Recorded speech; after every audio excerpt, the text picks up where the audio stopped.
प्रभात kids school से कक्षा 9वीं का एक नया पाठ लेकर आपके सामने उपस्थित हूँ। छात्रों, आज हम रहीम के दोहे पढ़ने जा रहे हैं। रहीम का पूरा नाम अब्दुल रहीम खान खाना है। उनका जन्म लाहौर में हुआ था। अकबर नामक जो राजा थे, उनके नवरत्नों में से एक रहीम थे। रहीम के नीतिपरक दोहे समाज में अत्यंत प्रचलित और मान्यता प्राप्त हैं।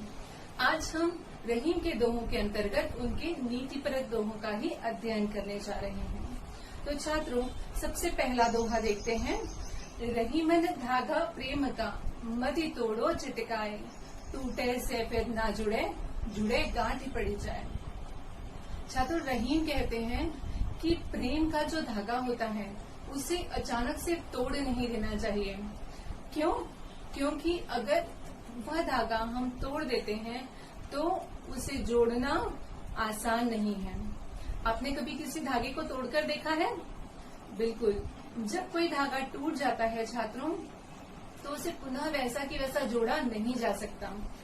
अगर हम उसे जोड़ने की कोशिश करते हैं तो उसमें गांठ पड़ जाती है, और जब कभी आप उस धागे को देखेंगे, जब कभी उस धागे से आपका हाथ जाएगा, आपको वह गांठ हमेशा महसूस होती रहेगी। रहीम भी अपने इस नीतिपरक दोहे में यही कहना चाह रहे हैं कि जो प्रेम रूपी धागा होता है, हमारे जिन लोगों से प्रेम पूर्ण संबंध होते हैं, उनसे उन प्रेम पूर्ण संबंधों को अचानक से तोड़ नहीं देना चाहिए। हमें संतोष से काम लेना चाहिए। हमें जल्दबाजी में किसी भी निर्णय तक नहीं पहुंचना चाहिए, क्योंकि अगर एक बार ये धागा टूट जाता है तो यह फिर से वैसा की वैसा जोड़ा नहीं जा सकता। कई बार हम माफी मांग लेते हैं, अपनी गलती पर पछतावा कर लेते हैं और चीजें फिर से जुड़ जाती है, लेकिन वह वैसी की वैसी हो जाती है क्या जैसी पहले थी? नहीं, वो कभी भी नहीं हो सकती, क्योंकि हमें वो हर बार एहसास दिलाती है कि ये वही रिश्ता है जो कभी न कभी पहले टूट चुका है। वह गांठ जो होती है टूटने की, वो हमारे हाथों में चलती रहती है, हमारे मन को हमेशा महसूस होती रहती है छात्रों। इसलिए रहीम का इस दोहे को हमेशा ध्यान रखिएगा कि हमें अपने प्रेम रूपी धागे को कभी भी अचानक से नहीं तोड़ना चाहिए, क्योंकि अगर वो टूट गया तो उसमें गांठ पड़ जाएगी, जो कि हमें जिंदगी भर उस चीज का एहसास दिलाती है कि ये रिश्ता कभी न कभी पहले टूटा था। छात्रों, रहीम का जो दूसरा दोहा है उसे समझ लेते हैं कि रहीमन निज मन की बिथा, मन ही राखो गोए, सुनी अठिलय हैं लोग सब, बांटी न लय है कोई। अर्थात रहीम हमें कहते हैं कि हमारे मन में जो दुख होता है छात्रों, हमारे मन में कहीं न कहीं कोई तकलीफ होती है, कहीं न कोई पीड़ा होती है, कहीं न कोई राज छुपा होता है। हम किससे कहते हैं वो राज? अपनों से, अपने दोस्तों से, है ना। विशेष तौर पर आपकी उम्र में आप दोस्तों से अपने राज साझा करने में ज्यादा विश्वास रखते हो, है ना। आपकी सारी बातें, छुपी छुपाई सारी बातें जो आपके माता पिता भाई बहनों को नहीं पता होती, वो आपके दोस्तों को पता होती हैं। लेकिन रहीम के इस दोहे का अर्थ आप पहले बहुत अच्छे से समझ लीजिए। रहीम कहते हैं कि हमें अपने मन के दुख का, हमारे मन की व्यथा का किसी के सामने बखान नहीं करना चाहिए, वर्णन नहीं करना चाहिए। क्यों नहीं करना चाहिए?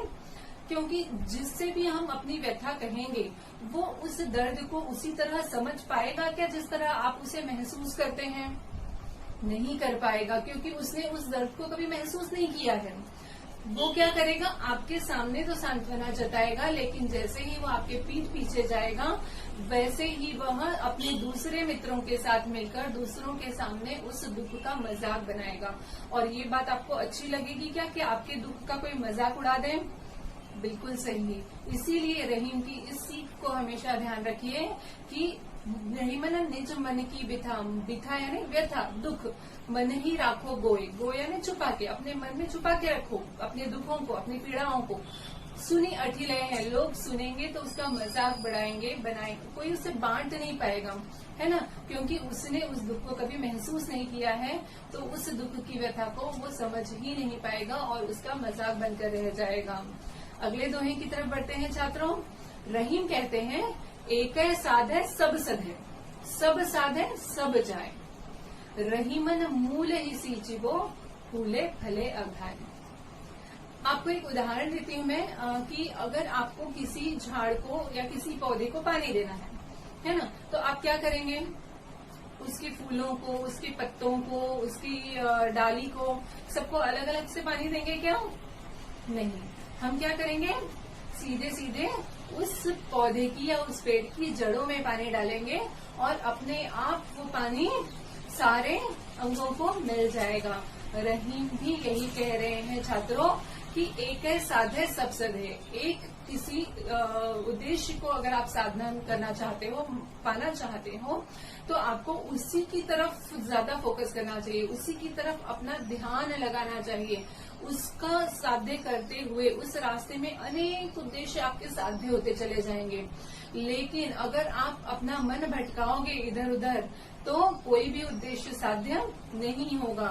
रहीम यहाँ ईश्वर भक्ति के लिए उदाहरण दे रहे हैं कि हमें ईश्वर की आराधना करते समय एक ईश्वर की आराधना करनी चाहिए और अपना संपूर्ण अस्तित्व उस ईश्वर को समर्पित कर देना चाहिए और फिर वह ईश्वर उसके अब हम हमारे सारे दुखों का निवारण करके हमारा कल्याण करता है।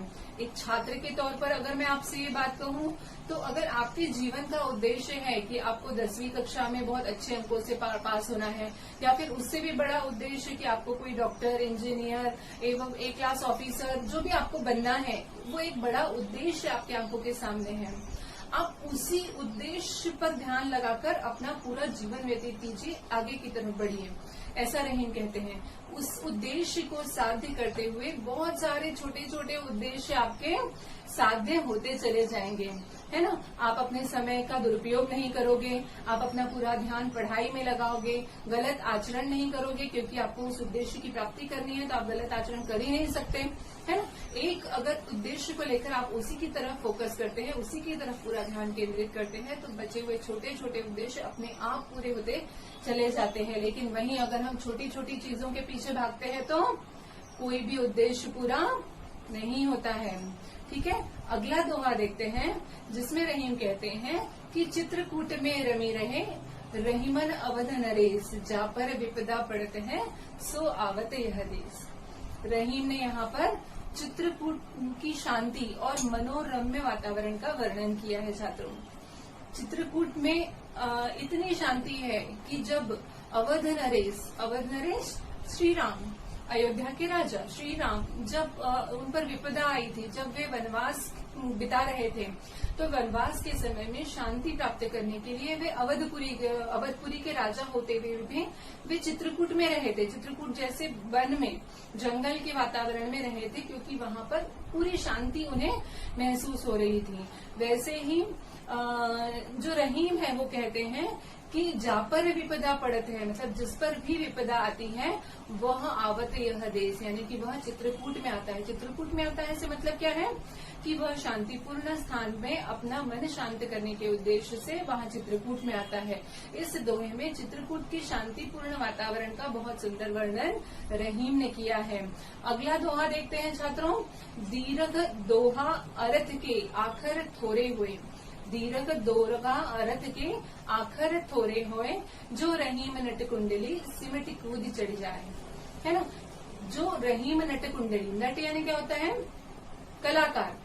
कुंडली एक छोटा सा गोलाकार होता है जिसमें से एक कलाकार आसानी से, आप लोगों ने सर्कस या कोई बहादुरी वाले खेल जो लोग दिखाते हैं रोड पर, उन्हें देखा अगर होगा तो आपने देखा होगा कि एक छोटा सा गोला होता है जो जिसमें आग लगी होती है और कोई एक इंसान उसमें से कूदकर चला जाता है। देखा है आप सबने?